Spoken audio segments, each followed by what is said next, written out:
Minha cunhada jogou vinho tinto no meu vestido de noiva, porque achava um absurdo eu usar branco, já que morei com o irmão dela antes de casar, e na cabeça dela branco era só pra noiva pura. No meio da dança com meu pai, ela apareceu com uma taça cheia de merlot e despejou direto no corpete do meu vestido de $8.000, dizendo alto que agora o vestido combinava com a minha moral. Ainda ficou falando que branco era sagrado, e que eu estava profanando ao fingir ser o que não era, já que todo mundo sabia que eu e o Jason morávamos juntos fazia 3 anos. Ela ficou parada, sorrindo, vendo o vinho escorrer pela renda vintage da minha avó, que já tinha passado por 4 gerações de mulheres na minha família. Meghan ainda foi contar para os convidados que ficaram chocados que alguém tinha que defender os valores tradicionais e que ela estava prestando um favor a todos, mostrando o que acontece com mulher que usa branco sem merecer. Disse que eu tinha corrompido o pobre irmão inocente, convencido ele a viver em pecado, e agora estava deturpando a santidade do casamento usando branco de virgem. Descobri depois que ela planejava essa cena fazia meses, contando pras amigas que ia me dar uma lição sobre tradição de casamento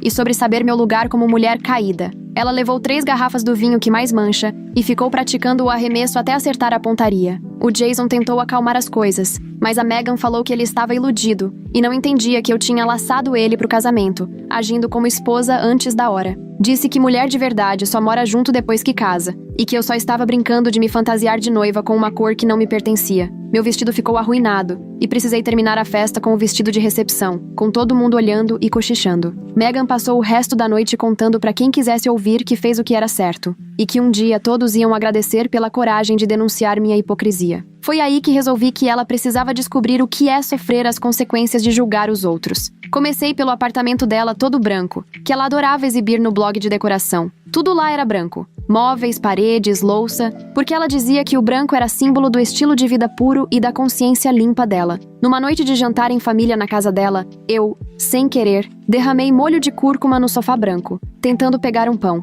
A mancha amarela se espalhou no tecido caro e não saía nem com reza brava, por mais que ela esfregasse. Fiquei pedindo desculpa, mas comentei que branco não era prático para quem recebe gente em casa e que uma corzinha ajudava a esconder os acidentes do dia a dia. Depois foi o carro branco, encomendado sob medida e tratado como um altar da limpeza. Me ofereci para ajudar nas compras e esqueci uma cesta de frutas vermelhas no banco de couro num dia quente. As frutas estouraram, o suco escorreu e manchou o couro branco de roxo, deixando marcas que ela nunca conseguiu tirar. Quando descobriu, sugeri inocentemente que carro branco era muito pouco prático e talvez fosse melhor ter escolhido um tom que não entregasse tanto o uso. Mas a verdadeira vingança veio quando ela ficou noiva do Paul 6 meses depois e começou a planejar o casamento dos sonhos todo branco, coisa que ela queria desde criança. Encomendou um vestido branco de $12.000, com sapato, véu e joias brancas, e vivia dizendo que tinha ganhado o direito de usar branco porque se guardou pro casamento, diferente de certas pessoas. No chá de panela,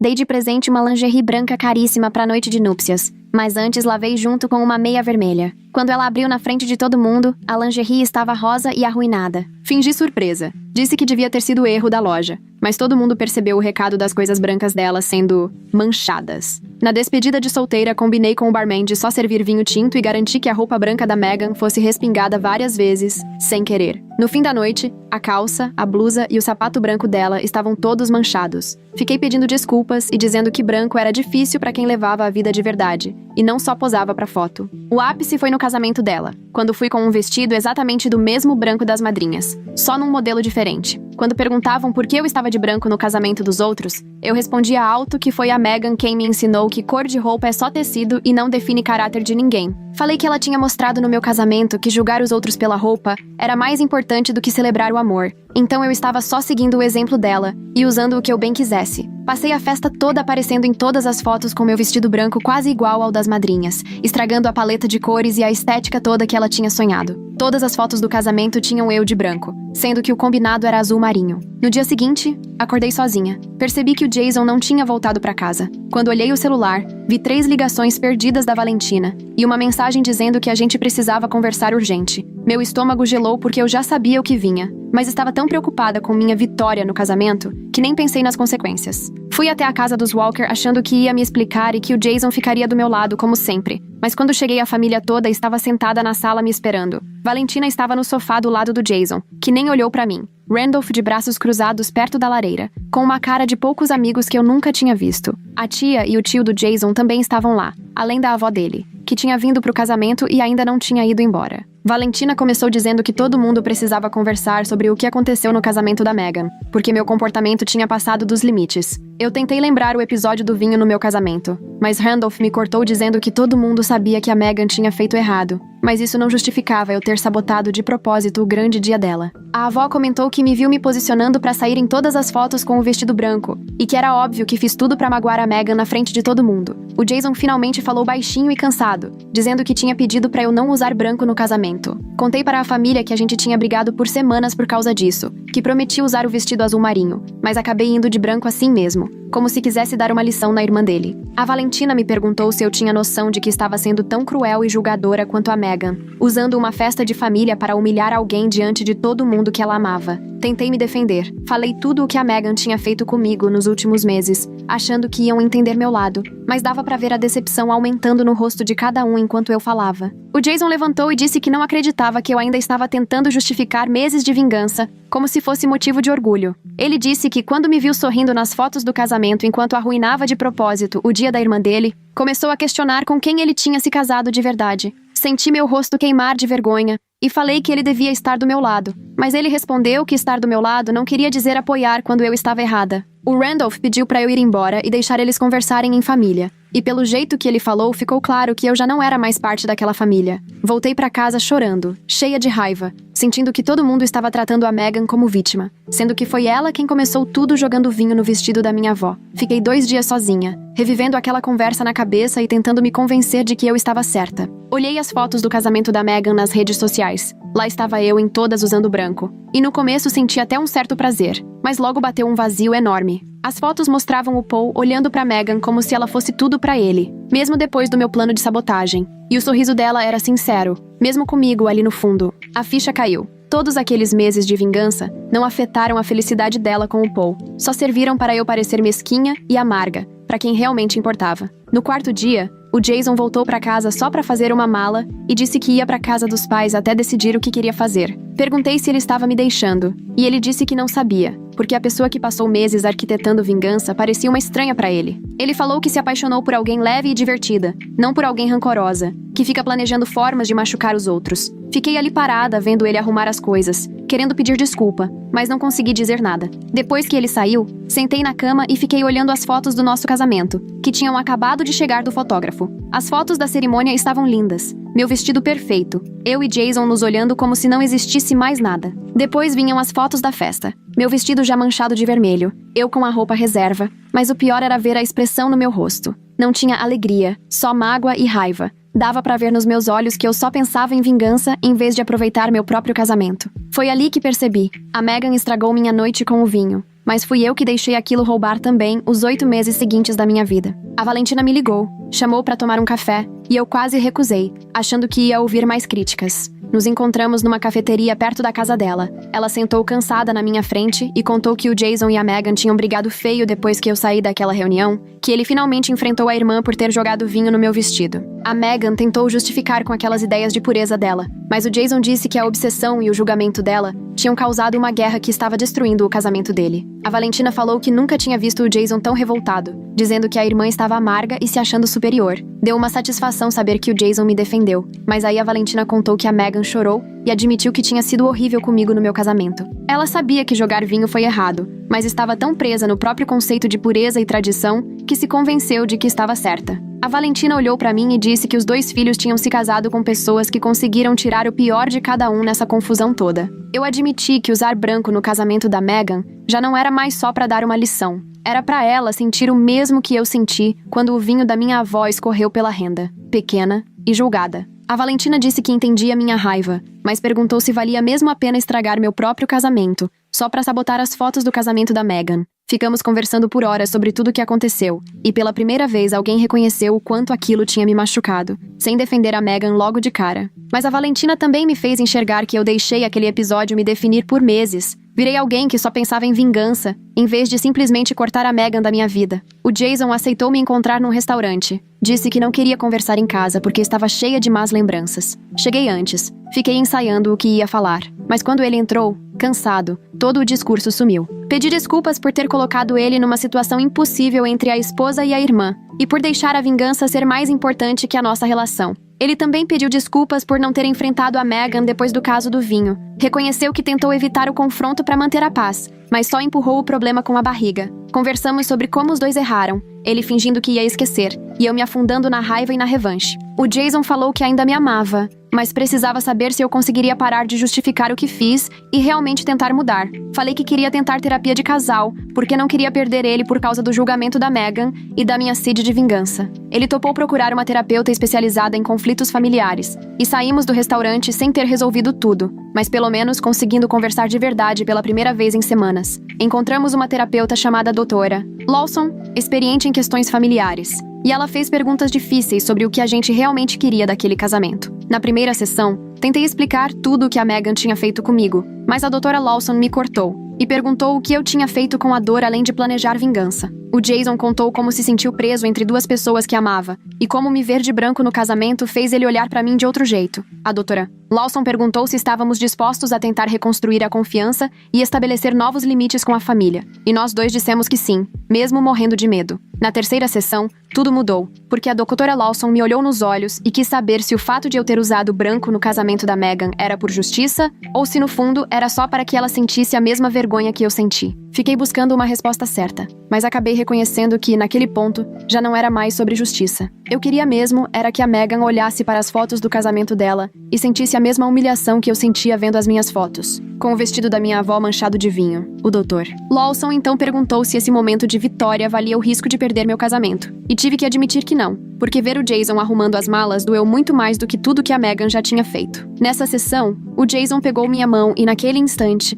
percebi que estávamos finalmente tentando reencontrar nosso caminho um para o outro. 2 semanas depois dessa sessão que virou tudo do avesso, o Jason voltou para casa, mas parecia que tudo entre nós tinha mudado, agora com muito mais cuidado e delicadeza. Ele desfazia a mala devagar, como se ainda não tivesse certeza se ia ficar, e a gente circulava pela cozinha como 2 desconhecidos polidos. Nós 2 tentávamos juntar os pedaços do que sobrou, sabendo que só pedir desculpa não ia consertar toda a bagunça. Às vezes, pegava o Jason me olhando com uma tristeza no rosto, como se procurasse a mulher com quem se casou, debaixo daquela que passou meses tramando vingança. Eu tentava entender por que a opinião da Megan tinha me afetado tanto, ao invés de só cortar relações e seguir em frente. O Dr. Lawson me ajudou a enxergar que eu mesma tinha colocado a Megan no centro do meu universo, dando a ela o poder sobre a minha felicidade por 8 meses. A Valentina ligou avisando que a Megan e o Paul estavam voltando da lua de mel e queria marcar uma reunião de família, dessa vez com uma mediadora profissional. Falei para o Jason que não queria ver a Megan de jeito nenhum, mas ele respondeu que não dava para fugir dela para sempre, já que éramos da mesma família. O Dr. Lawson concordou, disse que evitar a Megan não era realista, e me ajudou a me preparar para a conversa com a mediadora, ensaiando o que eu queria dizer. A reunião foi num escritório neutro, com a mediadora Ava, especialista em conflitos familiares. Entrei me sentindo péssima, porque não via a Megan desde o casamento, quando estava de branco e sorridente nas fotos. Ela sentou do outro lado da mesa, bronzeada da lua de mel, mas dava para ver que estava nervosa, com o Paul segurando firme sua mão. Valentina e Randolph também estavam presentes, e o Jason ficou ao meu lado, mas sem me tocar. Eva explicou as regras. Nada de ataques, nada de interromper, e o objetivo era interromper o ciclo de mágoas. Megan foi a primeira a falar e disse que o episódio do vinho no meu casamento foi errado, que deixou o julgamento dela me machucar de forma pública e cruel. Quase caí para trás, porque nunca imaginei que a Megan fosse admitir um erro. Ela falou que a obsessão por pureza e valores tradicionais deixou ela cruel e arrogante, e jogar vinho no meu vestido era indefensável, independente do que pensasse sobre casamento de branco. A Ava me pediu para responder, e eu admiti que meu plano de vingança foi frio e calculado, feito para machucar a Megan do mesmo jeito que ela me machucou. Contei sobre a lingerie lavada de propósito com meia vermelha, do vinho na despedida de solteira, do vestido branco no casamento, tudo para estragar as fotos dela. O rosto da Megan foi ficando pálido enquanto eu revelava cada detalhe dos 8 meses de revanche, e o Paul só apertava a mão dela ainda mais forte. Ava apontou que nós 2 tínhamos transformado momentos importantes da família em armas, e perguntou se estávamos dispostas a parar com esse ciclo de feridas. Ficamos um bom tempo em silêncio desconfortável, até que Megan disse que toparia parar, se eu também quisesse. Eu concordei, mesmo com uma parte de mim ainda querendo que ela sofresse um pouco mais. mas eu já estava exausta de tanta raiva. Ava fez a gente assumir compromissos específicos. Ser cordial nos eventos da família e não falar uma da outra, nem nas redes sociais, nem para os parentes. Não viramos amigas e nem dissemos gostar uma da outra, mas aceitamos conviver sem tentar arruinar a vida uma da outra. Megan reconheceu que a obsessão dela por pureza a deixou cruel e julgadora. E eu reconheci que minha obsessão por vingança me desviou do que realmente importava na minha vida. Saímos dali sem abraço nem promessas de encontros futuros, mas pelo menos não estávamos mais tramando a destruição uma da outra. Jason e eu seguimos nas sessões com o Dr. Lawson toda semana, e aos poucos fomos reconstruindo nossa relação, conversando de verdade sobre limites e família. Ele começou a impor limites claros com a Megan, deixando claro que as crenças dela não davam direito de julgar ninguém. Eu trabalhei para largar o ressentimento, em vez de alimentar aquilo e transformar em mais planos de vingança que só me esgotavam. O Dr. Lawson nos ajudou a perceber como cada um contribuiu para a crise. Ele fugindo, eu indo para o confronto, e juntos aprendemos jeitos melhores de lidar com o conflito. 3 meses depois do casamento da Megan, fomos num jantar de família na casa da Valentina. Foi estranho, mas não teve hostilidade. Megan e eu nos cumprimentamos, falamos de trabalho, do tempo, sem indireta nem olhar atravessado. Paul parecia aliviado, e Jason relaxou o suficiente para curtir o jantar, sem ficar tenso esperando briga. Sentei comendo a lasanha da Valentina e percebi que aquele desconforto era provavelmente o melhor resultado possível. Megan e eu nunca seríamos amigas de verdade, dessas que tomam café e trocam confidências, mas conseguimos ficar no mesmo ambiente sem querer destruir uma a outra. Dr. Lawson me ajudou a entender por que o episódio do vinho mexeu tanto comigo, além do vestido arruinado. Foi um julgamento público do meu valor, das minhas escolhas, bem na frente de todo mundo que eu amava, me deixando exposta e humilhada. Entender por que eu me importava tanto com a aprovação dos outros me ajudou a abrir mão dessa necessidade de ver a Megan sofrer, ou de esperar um pedido de desculpas perfeito. Percebi que tinha dado importância demais para a opinião dela sobre quem eu era, deixando o julgamento dela me definir, ao invés de simplesmente ignorar a visão limitada que ela tinha de mim. A raiva que senti ao ver o vinho escorrendo pela renda da minha avó era real, e tinha motivo. Mas passar 8 meses alimentando aquilo me transformou em alguém que eu mesma não reconhecia, nem gostava. Eu e Jason começamos a conversar de verdade, em vez de evitar qualquer assunto que pudesse virar briga. Falávamos sobre dinheiro quando as contas chegavam, sem deixar acumular até alguém perder a paciência. Antes dos eventos, discutíamos sobre a família dele, ao invés de fingir que estava tudo perfeito e depois brigar no carro. A terapia nos ensinou a discordar sem ofender, a expressar quando estávamos magoados sem jogar culpa, a ouvir mesmo quando só queríamos nos defender. Nosso casamento parecia outro, talvez mais cuidadoso, mas muito mais forte, porque foi posto à prova e resistiu. Agora sabíamos que conseguíamos sobreviver a uma crise e seguir juntos, o que fazia os desafios do dia a dia parecerem bem menores. Parei de andar em ovos perto do Jason, com medo de que ele fosse embora de novo, e ele passou a enfrentar até os temas mais difíceis. Afinal, já tinha encarado o pior. Estávamos reconstruindo algo novo em cima do que o desastre do vinho destruiu, e, embora fosse mais trabalhoso, essa nova versão parecia mais real. Eu esperava meu café na padaria do bairro quando vi a fotógrafa do casamento ali, perto do balcão. Na hora em que me reconheceu, o rosto dela mudou várias vezes até parar num constrangimento óbvio. Ela se aproximou, perguntou como eu estava, e dava pra ver que pensava no meu vestido manchado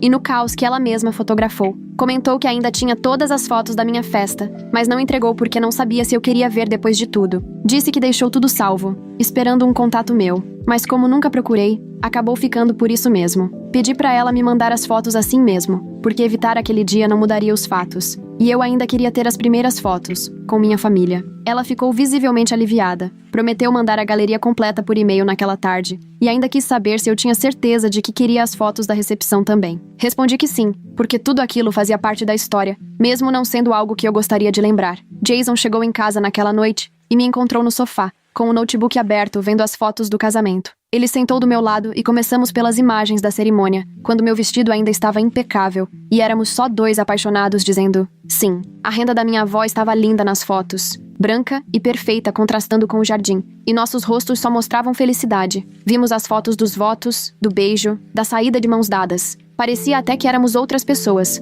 uma versão nossa que não fazia ideia do que viria daqui a pouco. Então chegamos nas fotos da recepção, e lá estava, o vinho vermelho se espalhando pelo branco, meu rosto chocado, o da Megan com cara de vitória. A fotógrafa pegou tudo nos detalhes. Cada segundo da minha humilhação ficou registrado para sempre. Jason me abraçou enquanto a gente olhava aquelas imagens e ficou um silêncio. Doía ver as fotos manchadas, mas serviam de lembrança de como tudo pode desabar de repente quando as pessoas se preocupam mais em ganhar uma discussão do que em ser gentis. Já tinham se passado 6 meses desde que isso tudo começou, com o ataque de vinho da Megan e minha vingança que quase acabou com meu casamento. Ainda estava com o Jason, o que parecia até vitória depois de termos chegado tão perto do divórcio. Minha relação com a Megan virou uma convivência fria e polida. A gente consegue ir a jantar de família sem brigar, mas nunca vamos ser amigas. Aprendi que vingança nenhuma cura humilhação, por mais bem feita que seja, e que buscar satisfação estragando as fotos do casamento de alguém cobra um preço alto demais. Tive meu momento de triunfo usando branco no casamento da Megan, e vendo a cara dela quando percebeu que as fotos dela estavam arruinadas, mas isso me custou a confiança do Jason, e me transformou em alguém que eu não queria ser. Aquela que passou meses planejando vingança contra a cunhada não era a pessoa que o Jason escolheu para casar, e eu estava tentando, dia após dia, voltar a ser aquela mulher, e não a versão amarga que nasceu do julgamento da Megan. Meu vestido caríssimo continuava arruinado, guardado numa caixa no armário. As fotos do casamento da Megan ainda me mostram de branco, em destaque. E nós duas aprendemos na marra que atacar a outra só piora as coisas.